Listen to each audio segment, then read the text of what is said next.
ಬೆಂಕಿ ಇಲ್ಲದೆ ಹೊಗೆ ಆಡಲ್ಲ, ಸತ್ಯ ಇದೆ ಅಂತಲೇ ಹೇಳ್ತಾ ಇದ್ದಾರೆ. ಇದೆಲ್ಲ ಅವ್ರದ್ದೆಲ್ಲ ನಾನು ಹೇಳ್ದಲ್ಲ, ಸುರ್ಜೇವಾಲಾನೋ ಯಾರೋ ಇದ್ದಾರಲ್ಲ ಅವರು, ಈ ಸಿದ್ದರಾಮಯ್ಯ, ಡಿ ಕೆ ಶಿವಕುಮಾರ್ ಅವರು, ಇವರೆಲ್ಲ ಸೇರಿ ಮಾಡಿರುವಂಥ ಒಂದು ಮಾಸ್ಟರ್ ಪ್ಲ್ಯಾನ್ ಇದು. ಅದರ ಪ್ರಕಾರ ದೇಶದಲ್ಲಿ ನರೇಂದ್ರ ಮೋದಿ ಅವರಿಗೆ ಕೆಟ್ಟ ಹೆಸರು ತರಬೇಕು, ಮತ್ತು ಒಕ್ಕಲಿಗರನ್ನ ಒಂದು ಕಡೆ ಮುಗಿಸ್ಬೇಕು. ಈಗಾಗಲೇ ಸಿದ್ದರಾಮಯ್ಯನವರು ದಲಿತರನ್ನ ಮುಗಿಸಿದ್ದಾರೆ, ಪರಮೇಶ್ವರ್ ಅವ್ರನ್ನ ಮುಖ್ಯಮಂತ್ರಿ ಆಗೋದನ್ನ ತಪ್ಪಿಸಿದ್ರು. ಹೀಗೆ ಅವರೆಲ್ಲರದು ಒಂದೊಂದು ಸ್ಕೀಮ್ ಹಾಕ್ಕೊಂಡಿರ್ತಾರೆ. ಆ ಥರ ಇಲ್ಲಿನ ಒಕ್ಕಲಿಗರನ್ನ ಮುಗಿಸೋವಂಥದ್ದಕ್ಕೆ ಕಾಂಗ್ರೆಸ್ಸು ಹೊರಟಿರೋದು ಸ್ಪಷ್ಟವಾಗಿ ಕಾಣ್ತಾ ಇದೆ. ಇನ್ನೊಂದು ಕಡೆ ದೇಶದ ಪ್ರಧಾನಿ ನರೇಂದ್ರ ಮೋದಿಗೆ ಒಂಥರ ಅವಮಾನ ಮಾಡಬೇಕು ಅಂತೇಳಿ ಈ ಸಂಚನ ಮಾಡಿದ್ದಾರೆ. ಈಗ ದೇವರಾಜೇಗೌಡ ಹೇಳಿರೋವಂಥದ್ದು ನನಗನ್ನಿಸುತ್ತೆ 100ಕ್ಕೆ 100 ಸತ್ಯ. ಇದನ್ನು CBI ತನಿಖೆ ಕೊಡಬೇಕು ಅಂತ ನಾವು ಆಗ್ರಹ ಮಾಡ್ತಾಯಿದ್ದೀರಿ. ಅವರು CBI ಕೊಟ್ಟರೆ ಎಷ್ಟು ತನಿಖೆ ಮಾಡಿದ್ದಾರೆ, ಯಾವ್ಯಾವ ಕೇಸಲ್ಲಿ ಏನೇನಾಗಿದೆ, CBI ಕೊಟ್ಟರೆ ಸತ್ಯ ಹೊರಬರಲ್ಲ ಎಲ್ಲ ಹೇಳಿದ್ದಾರೆ, ನೋಡ್ತಾ ಇದ್ದೀರಲ್ಲ. ನಾವು ಅದನ್ನೇ ಹೇಳಿದ್ರೆ CID ಕೊಟ್ಟಂಥ ಕೇಸುಗಳು ಎಷ್ಟು ಕೇಸು ತನಿಖೆ ಆಗಿದೆ, ಎಷ್ಟು ಕೇಸು ಕನ್ವಿಕ್ಟ್ ಆಗಿದೆ ಅಂತ ಕೇಳಿದ್ರೆ ಅದಕ್ಕೆ ಉತ್ತರ ಇಲ್ಲ ಅವರು. ಅದಕ್ಕೆ ಅವರು ಉತ್ತರನೇ ಕೊಡ್ತಾ ಇಲ್ಲ.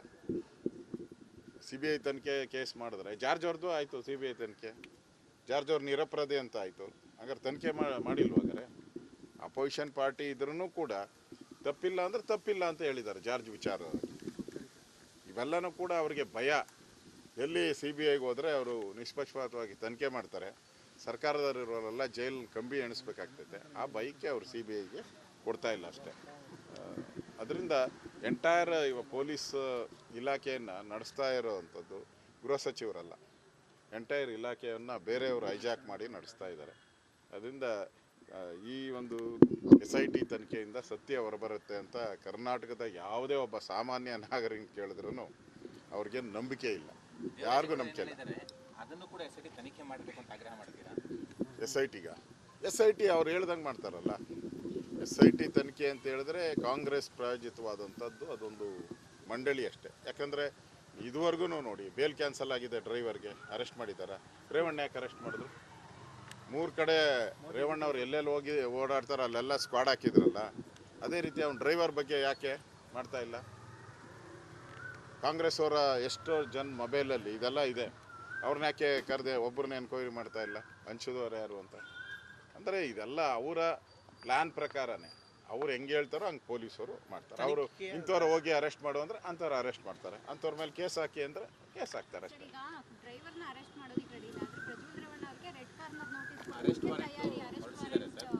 ನೋಡಿ, ತಪ್ಪು ಯಾರು ಮಾಡಿದಾರೋ ಪ್ರಜ್ವಲ್ ರೇವಣ್ಣ ಅವನ ಮೇಲೆ ಏನೇ ಕ್ರಮ ತೆಗೆದುಕೊಳ್ಳಿ.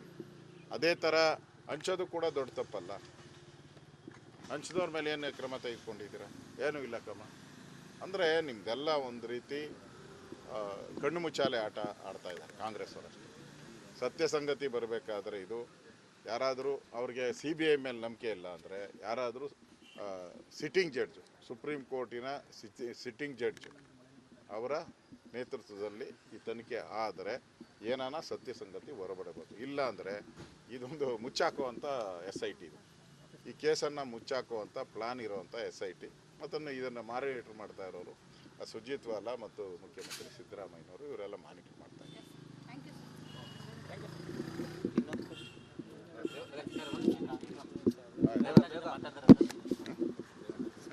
ಸ್ವಲ್ಪ ಮುಂದೆ ಮೈಕ್ ರಾಜ್ಯದಲ್ಲಿ ಕಾನೂನು ಸುವ್ಯವಸ್ಥೆ ಹದಗೆಡ್ತಾ ಇದೆ ಅನ್ನೋ ಆರೋಪ ಮಾಡ್ತಿದ್ರಿ.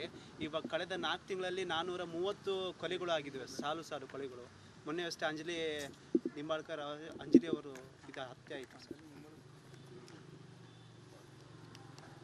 ರಾಜ್ಯದಲ್ಲಿ ಒಂದು ಕ್ರೈಮ್ ರಾಜ್ಯ ಆಗೋಗ್ಬಿಟ್ಟಿದೆ ರಾಜ್ಯ.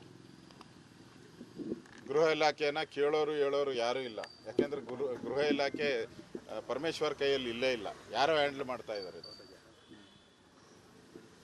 ಗೃಹ ಸಚಿವರ ಅಣತಿಯಂತೆ ಏನೂ ನಡೀತಾ ಇಲ್ಲ, ನನಗೆ ಗೊತ್ತಿರೋ ಪ್ರಕಾರ ಏನೂ ನಡೀತಾ ಇಲ್ಲ. ಕ್ರೈಮ್ ರಾಜ್ಯ ಆಗಿದೆ. ಕೊಲೆ, ಸುಲಿಗೆ, ಅತ್ಯಾಚಾರ ನಿರಂತರ. ಒಂದೇ ತಿಂಗಳಲ್ಲಿ ನೇಹಾ ಕೊಲೆ ಆದ ಒಂದೇ ಒಂದು ತಿಂಗಳು, ಇನ್ನೂ ಆರೇ ಇಲ್ಲ. ಅದರ ಇದು ಮಣ್ಣು ಮೂಣಿರೋದು ಇನ್ನೂ ಆರೇ ಇಲ್ಲ, ಮಣ್ಣಾರಿಲ್ಲ. ಅಂಥದ್ರಲ್ಲೇ ಇನ್ನೊಂದು ಕೊಲೆ, ಅಂಜಲಿ ಕೊಲೆ ಆಗಿದೆ. ಅಂದರೆ ರಾಜ್ಯದಲ್ಲಿ ಕಾಂಗ್ರೆಸ್ ಸರ್ಕಾರ ಬಂದರೆ ಈ ಥರ ರೌಡಿಗಳಿಗೆ, ಕೊಲೆ ಕಲ್ಲುಗುಡುಗರಿಗೆ ಹಬ್ಬ. ಕಾಂಗ್ರೆಸ್